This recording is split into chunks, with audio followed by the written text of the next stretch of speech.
Bonjour à toutes et à tous, je suis Cédric Canal et je suis heureux de vous retrouver pour ce nouveau numéro du Sud-Ouest Sportcast, le podcast de la rédaction des sports de Sud-Ouest. Un épisode un petit peu particulier aujourd'hui. On ne parlera pas des compétitions sportives à proprement parler, puisque vous le savez bien sûr, elles sont toutes à l'arrêt, en tout cas en France. Non, on va justement s'intéresser aux conséquences de cet arrêt imprévu qui a été causé par la pandémie mondiale de Covid-19 sur le sport, sur son traitement également en matière d'information sportive. Et avec moi, par Zoom, Frédéric Lahari, chef du service des sports de Sud-Ouest. Bonjour Frédéric. Bonjour à tout le monde. Le Sud-Ouest Sportcast, c'est parti. Alors Frédéric, le sport est à l'arrêt depuis la mi-mars à peu près. Une situation inédite hors période de guerre. Elle est surtout particulièrement inattendue. Tout a été assez vite au mois de mars, entre les premiers cas, d'abord en Chine, puis en Europe avec l'Italie, l'Espagne, puis la France. Comment jugez-vous ce qui s'est passé, justement, avec un petit peu de recul désormais ? Ouais, c'est vrai ça a été très inattendu puisque c'était quasiment du jamais vu. Et même si on l'a vu venir, puisque comme vous l'avez dit, en Italie, on avait des signes avant-coureurs de ce qui allait nous arriver, enfin, vraisemblablement. Il y a eu, je pense, un effet de sidération. Tout le monde a regardé ce qui se passait, les yeux un peu ébahis et voir toute la vie autour de nous, enfin toute l'activité plutôt autour de nous qui s'arrêtait, y compris le sport. On a regardé ça avec des grands yeux parce que voilà, c'était totalement inattendu et très rapide. Surtout qu'il y a eu des premiers matchs. Alors au début, on a commencé à parler du huis clos et finalement on résistait en se disant que c'était sûrement pas si grave. Pour prendre l'exemple des Girondins, et juste avant la fin, les Girondins ont fait un match totalement normal à Saint-Étienne avec un stade de plus de 20 000 personnes. Enfin, ça s'est emballé en quelques jours vraiment. Oui, c'est vrai qu'il y a eu aussi le quart de finale enfin le huitième de finale pardon Oui. de Ligue des Champions entre Paris et Dortmund. Donc on pensait que pour au moins pour le foot professionnel ou le sport professionnel, ça pourrait continuer d'exister. Mais il y a eu vraiment un durcissement et puis surtout voilà, la situation sanitaire a fait que le gouvernement français a tout stoppé, y compris le sport. Et là, le coup d'arrêt a été vraiment brutal. Justement, vous parlez du gouvernement français. Le gouvernement français s'est différencié de ses voisins en décidant assez tôt, dès la fin avril, de ne pas reprendre les compétitions sportives professionnelles. Et donc en sifflant la fin des saisons, que ce soit pour Ligue 1, Ligue 2, Top 14, Pro D2, avec justement toujours pareil, avec un petit peu de recul, est-ce que cette décision n'a pas été peut-être précipitée, puisqu'on voit que nos voisins, l'Allemagne rejouent, que l'Espagne, que l'Italie, qui sont des pays qui ont été encore plus touchés que nous, vont rejouer, l'Angleterre aussi. Oui, c'est vrai que c'est toujours facile avec le recul de dire il aurait fallu faire ça aussi. Voilà, Mais ce qui a été surprenant, c'est que le gouvernement annonce non seulement l'arrêt des compétitions, ce qu'on pouvait comprendre, confinement oblige, mais aussi la fin des saisons en cours. Et c'est une décision qui est un peu difficile à comprendre, même sur le moment ou même avec un peu de recul, parce que rien n'obligeait à dire que les saisons étaient finies. On pouvait dire on arrête, on voit comment la situation évolue et libre après aux fédérations et aux ligues professionnelles de s'entendre et de s'organiser pour la suite des compétitions. Et il y a eu ce coup d'arrêt qui fait que Édouard Philippe, le Premier ministre, a dit tout de suite on arrête. Alors, comment l'analyser? Est-ce que c'est une méconnaissance du monde sportif? Est-ce que c'est un manque de culture sportive dans le pays? Considère que le sport n'est pas très important ou pas prioritaire, comme l'a dit la ministre des Sports, Oksana Maracineanu.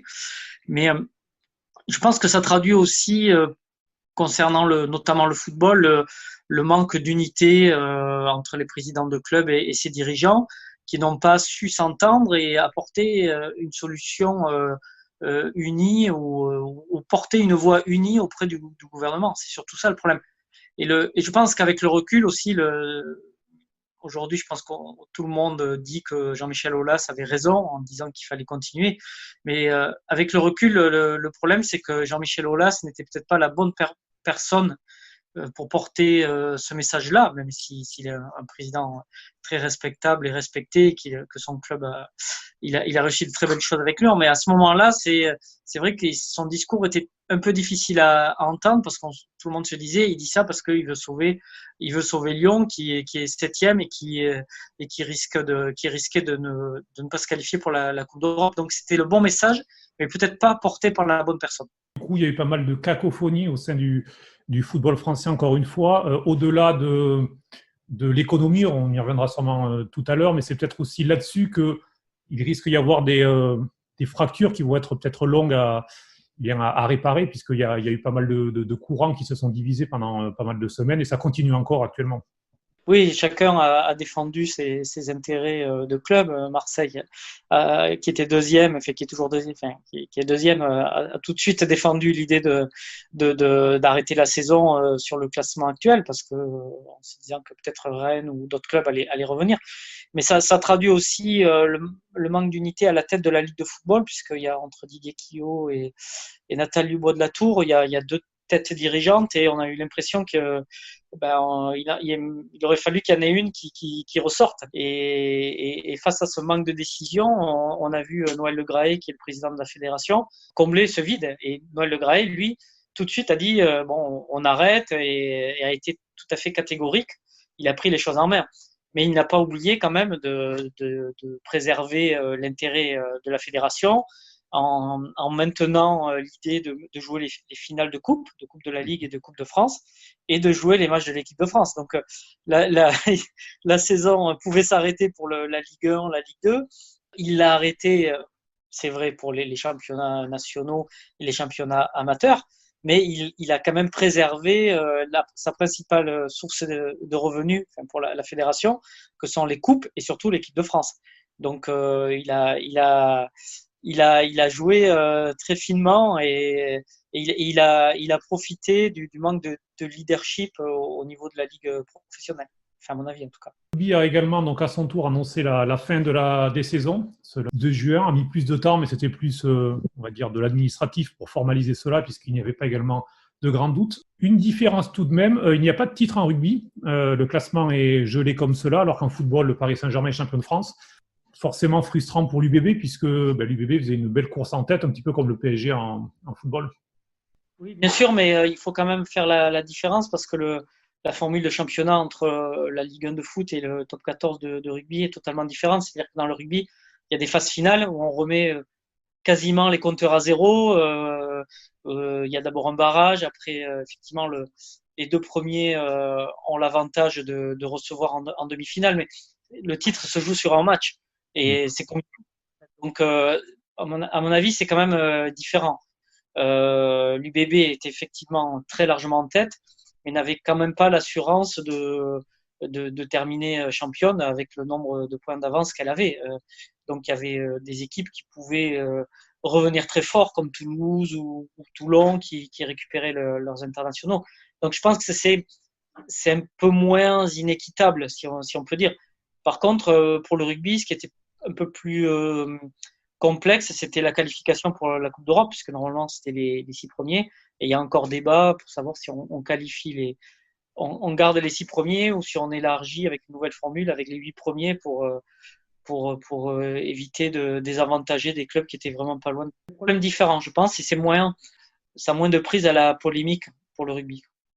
En revanche, le vrai problème pour le rugby, c'est l'argent. C'est un sport qui, depuis des années, se développe rapidement, peut-être un petit peu trop rapidement parfois. Il y a une sorte de course à l'argent, même s'il y a des règles qui sont instaurées pour essayer de freiner cela, pour essayer de réguler un petit peu les budgets. Mais on parle beaucoup d'un rugby professionnel qui va être en grand danger dans les mois à venir. Oui, effectivement. Si on veut continuer le comparatif avec le football, le rugby professionnel vit essentiellement des recettes de jours de match, c'est-à-dire la billetterie, et tout ce qui est partenariat, les loges, sponsoring, etc.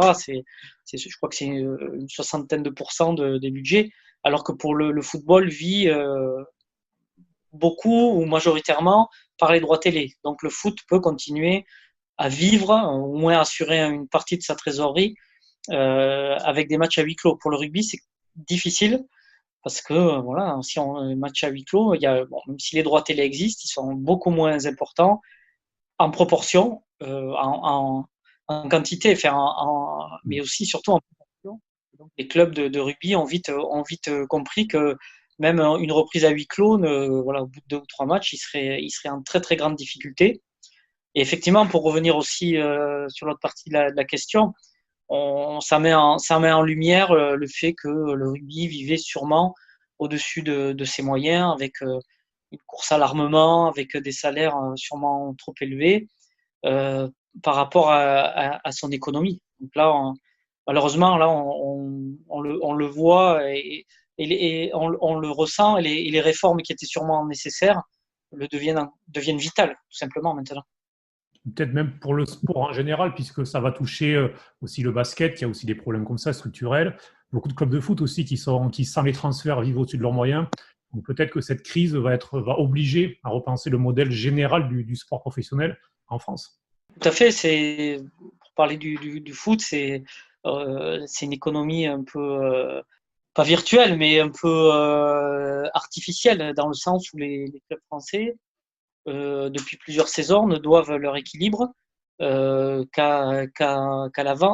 grâce à la vente de joueurs. C'est-à-dire que le bilan financier de la Ligue 1 est très déficitaire depuis plusieurs saisons, avant les produits des mutations. C'est-à-dire que s'il n'y a pas des clubs anglais, espagnols, italiens ou allemands pour acheter les futures pépites françaises, les clubs seraient encore plus en déficit. Donc, effectivement, cette crise, si elle est en mérite, c'est de montrer que l'économie des clubs de foot est très fragile. Pour le rugby, bon, pour les raisons qu'on a évoquées, c'est-à-dire que les salaires, je pense, sont disproportionnés par rapport à l'économie. Et pour les autres sports, c'est aussi très compliqué, comme le basket, le hand, le volley, les sports de salle. Eux, ce qui est compliqué, c'est qu'ils vivent encore moins des droits télé. Pour eux, les droits télé sont vraiment pour une proportion infime dans leur budget. Donc, s'il y a plus de public dans les salles, là, il n'y a plus d'économie, encore moins d'économie possible.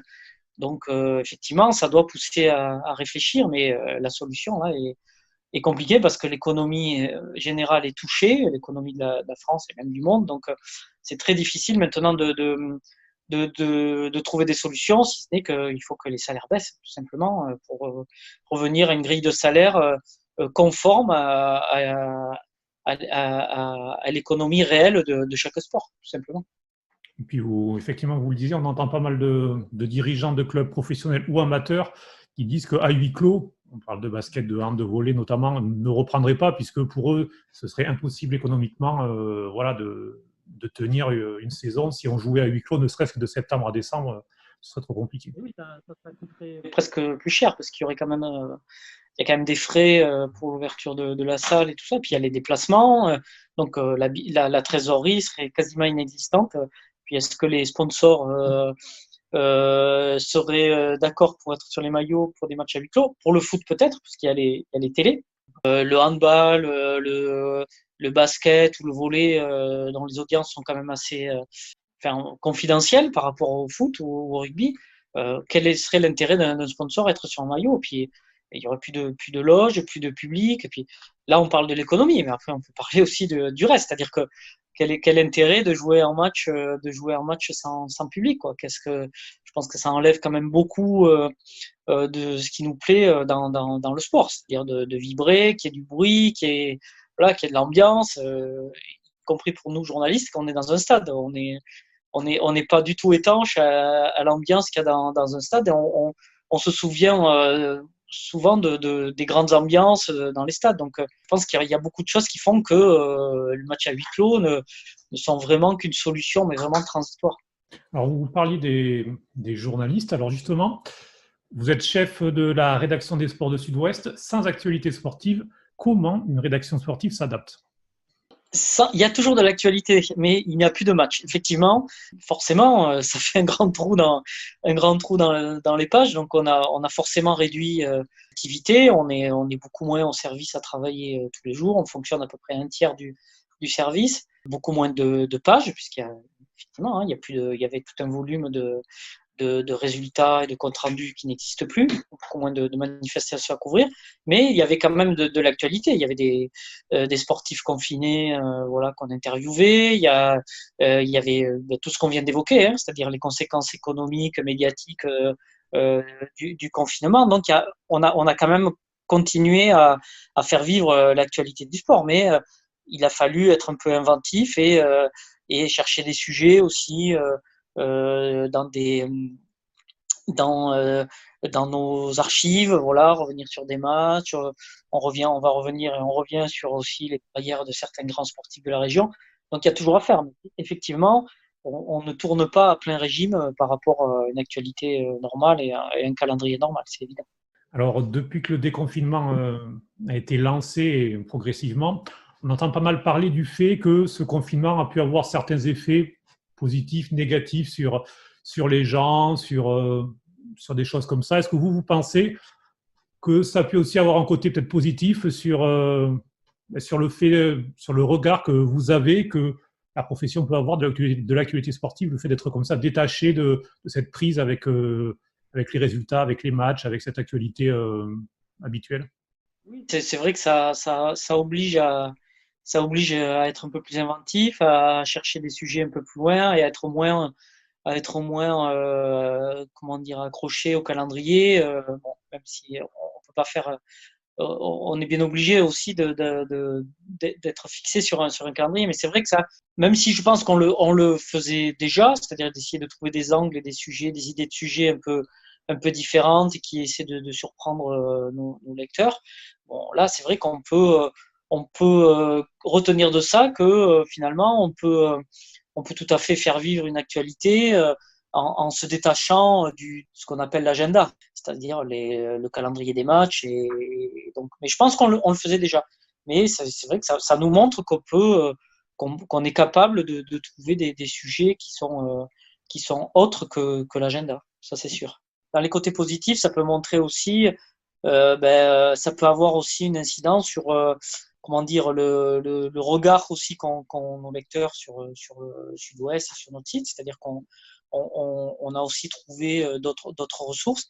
Et ça peut aussi provoquer une prise de conscience aussi des dirigeants du sport qui, comme on l'a dit, vont peut-être devoir aussi se remettre en question pour trouver d'autres financements et d'autres manières de faire vivre le sport, ça c'est sûr.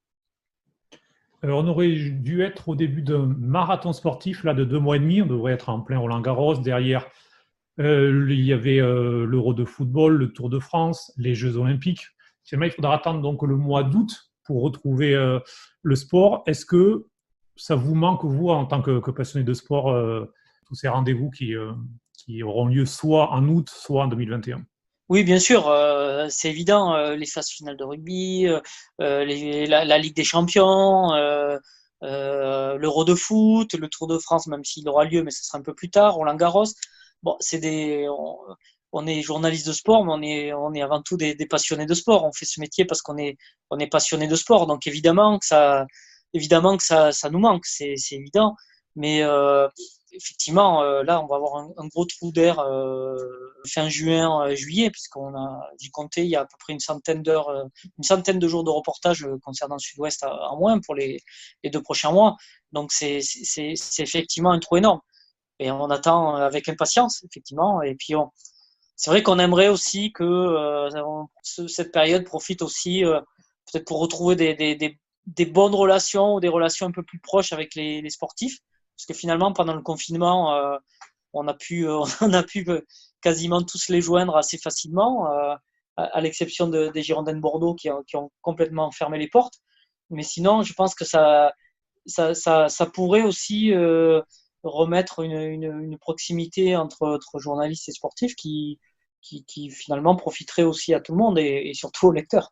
Oui, parce qu'on a vu qu'au-delà pour sortir du cadre de Sud-Ouest, les autres médias se seraient également adaptés comme nous, logiquement. Et on a vu effectivement une proximité, les sports collectifs, individuels, tout le monde. On sentait que les sportifs étaient aussi heureux de raconter heureux, étaient demandeurs aussi de raconter leur confinement, ce qu'ils faisaient, partager un petit peu avec les lecteurs leur quotidien.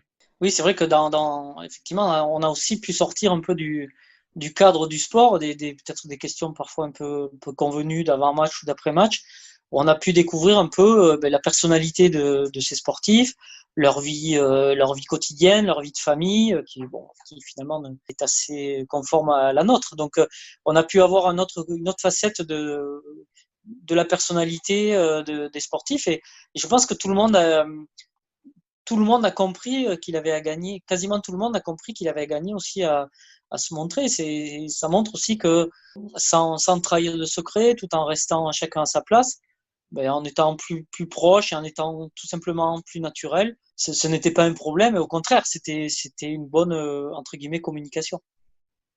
Et en espérant que ces bonnes relations se poursuivent à l'avenir lorsque les compétitions reprendront. Donc au mois d'août, très certainement, on pourra suivre cette actualité dans les pages du Sud-Ouest. On pourra bien sûr suivre toute l'actualité au jour le jour, puisque vous le disiez, l'actualité n'est pas arrêtée, elle est seulement un petit peu au ralenti pour ce qui est des matchs, mais ça continue avec notamment les conséquences de cet arrêt forcé. Et puis les autres championnats, eux, reprennent également, que ce soit en Allemagne, on joue déjà, mais en Italie, en Espagne, en Angleterre, les championnats vont reprendre. Une activité qui sera aussi à suivre, bien sûr. Oui, tout à fait. On attend ça avec impatience. Surtout, je pense que comme tous les journalistes, comme tous les sportifs, on a envie d'être sur le terrain. Donc nous, c'est au bord des terrains, c'est dans les tribunes de presse, c'est le cœur de notre métier. C'est pas notre métier, c'est pas de faire des interviews au téléphone à longueur de journée. Notre métier, c'est d'aller voir, d'aller sentir un peu à l'entraînement comment ça se passe, comme je le disais, de sentir une ambiance. Tout ça, c'est ce qu'on aime, hein, tout simplement. Donc on a envie de retrouver ça. Très bien. Et merci beaucoup, Frédéric, d'avoir été avec nous. Merci, à bientôt. On vous retrouve dans les pages de Sud-Ouest. Et puis, merci à vous de nous avoir suivis. Vous pouvez retrouver ce podcast et tout le catalogue de Sud-Ouest sur notre site ou encore les applications Spotify, Google Podcast, Apple Podcast, etc., etc. Ciao, ciao.